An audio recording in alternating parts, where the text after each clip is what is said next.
I Am Martin Luther King Jr. from Brad Meltzer. Illustrated by Christopher Eviapoulos.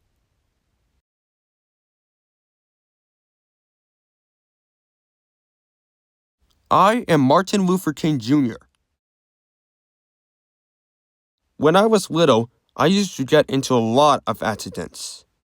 One day, my little brother hit me in the head with a baseball bat. 2 other times, I mistakenly got knocked over by a car. Another day, I tumbled over our banister, then bounced through an open door into the basement. Whoa, amazing fall. You okay? I'm okay. No matter how many times I fell, I kept getting back up. Even before I could read, I knew I liked books.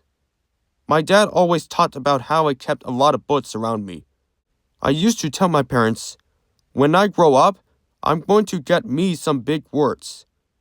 There is a power in words. Big words were in my future. When I was 6 years old, one of my best friends was a boy whose father owned a store across the street. Tad, you're it. No, you're it. No, you're it. No, you're it. My friend was white. I was black. It didn't matter to us. We would play games and have fun together.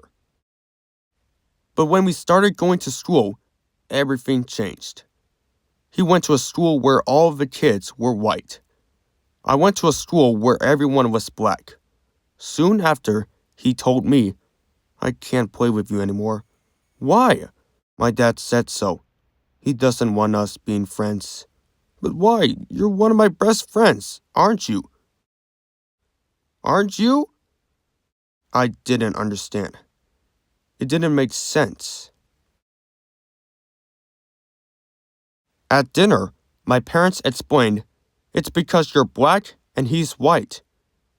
I was so mad that day. How could someone treat me differently just because of the color of my skin? I wanted to hate my friend and his father. But my parents told me to do the opposite, that I should love my friend even though he hurt me. They taught me that it's better to have more love in your life than more hate. Then my mother taught me one of the most important lessons of all.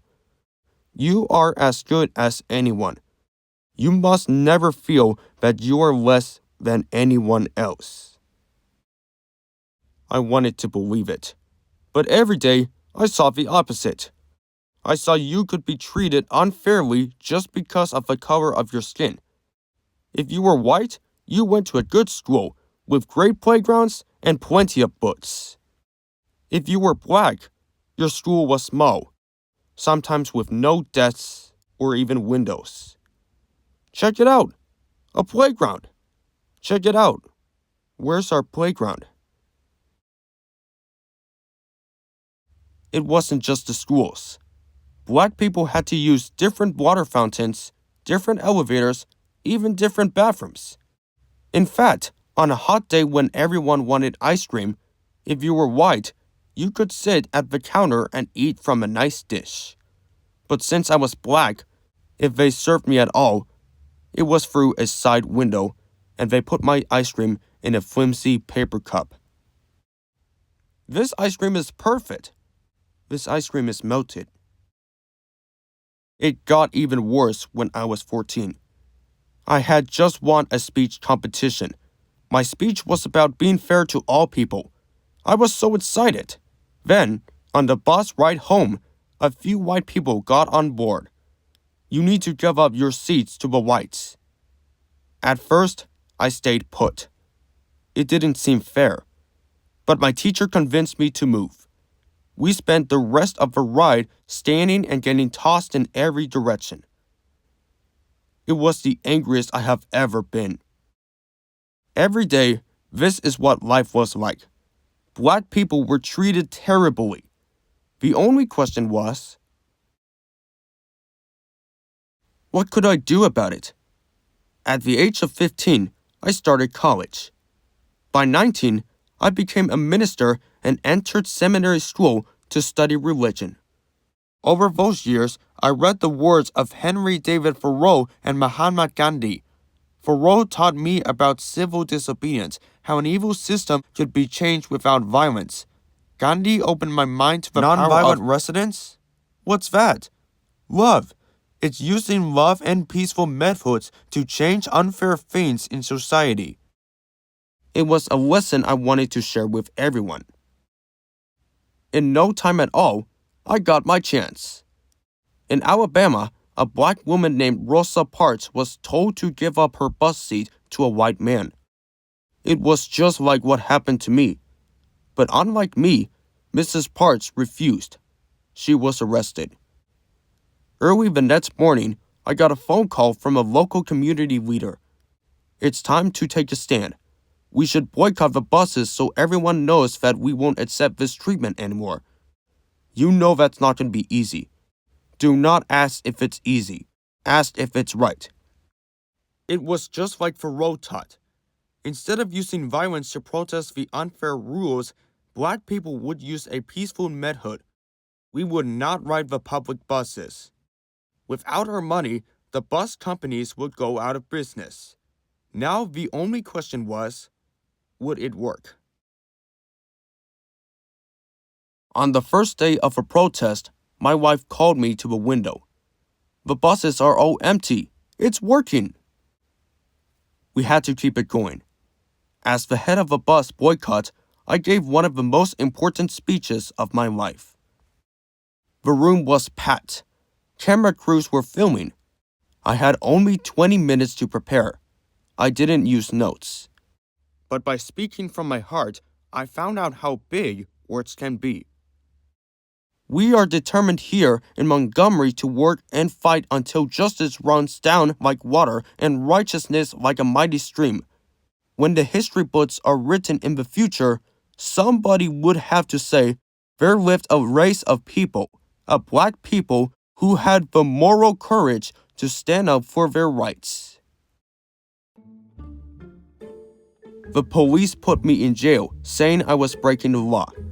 Other folks bombed my house. But instead of using my fists, I kept my calm. Don't you want to fight back? I am a man of nonviolence, and I know that I do not stand alone. We're with you all the way, Reverend. If no one rides these buses, we'll go out of business. You're finally getting that, huh? For more than a full year, every black person in the city, and some white people too, refused to ride the buses. That meant some people had to walk for miles, but they kept going. There was a power in standing together. Eventually, our peaceful protest worked. The rules were changed.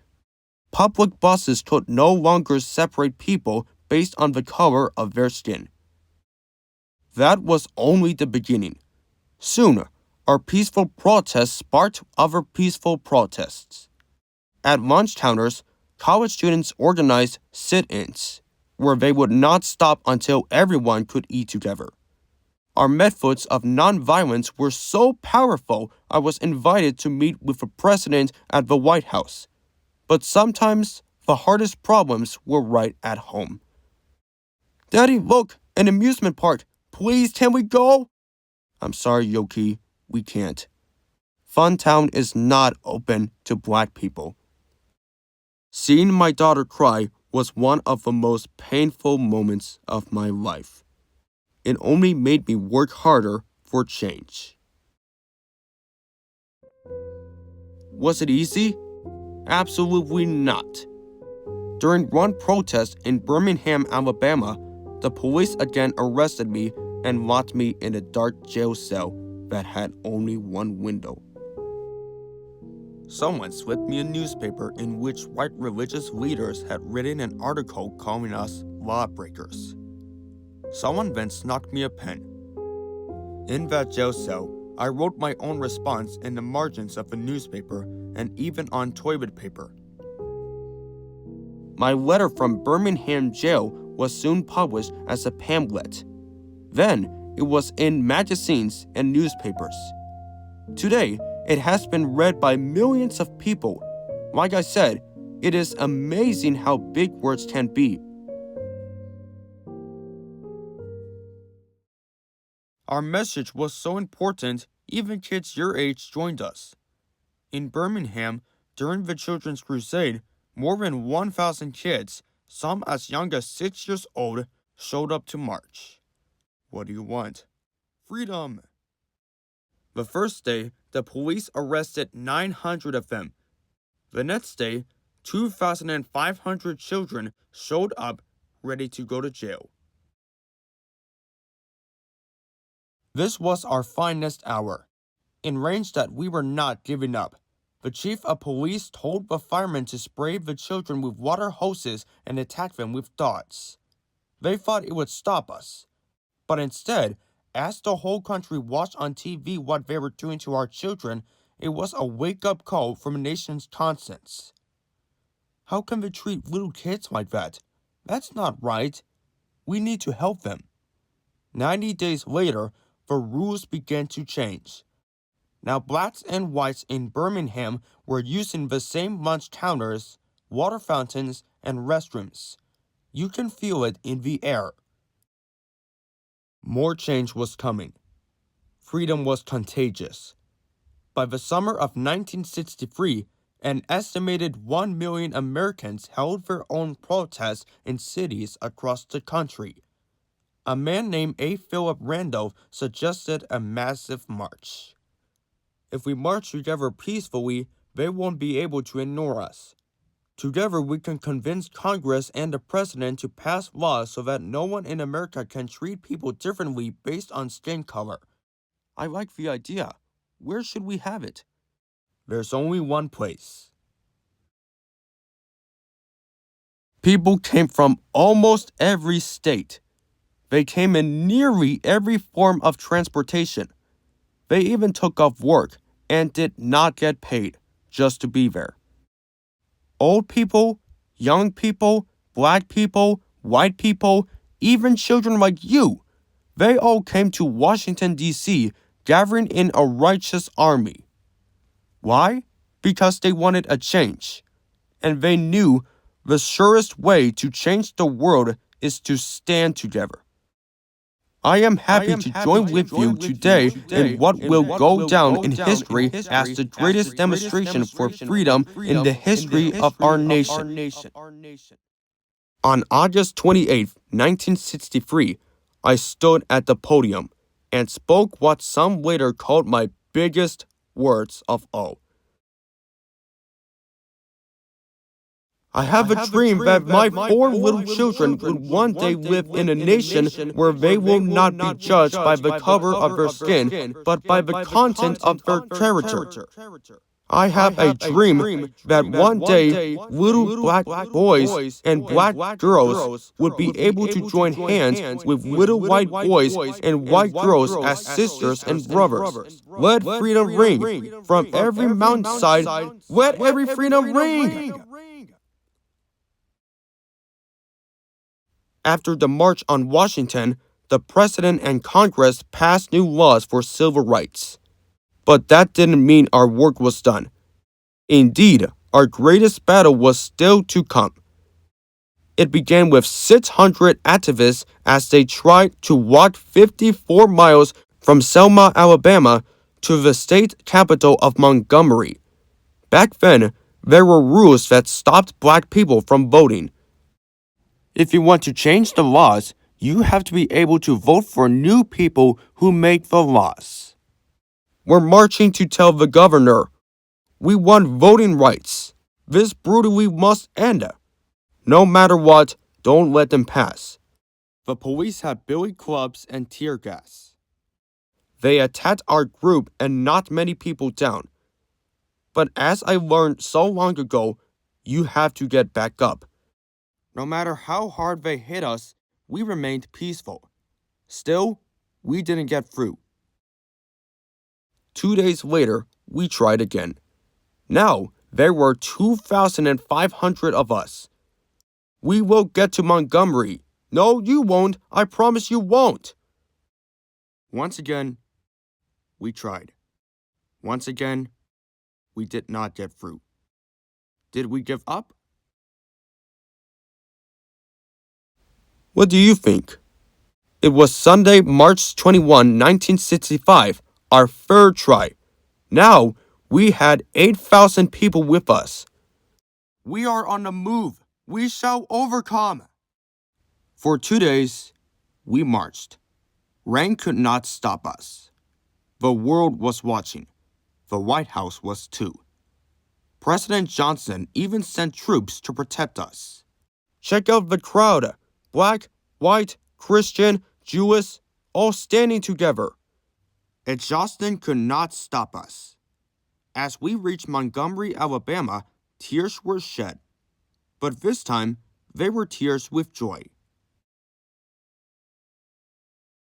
In my life, people tried to tell me I wasn't good as they were just because of the color of my skin.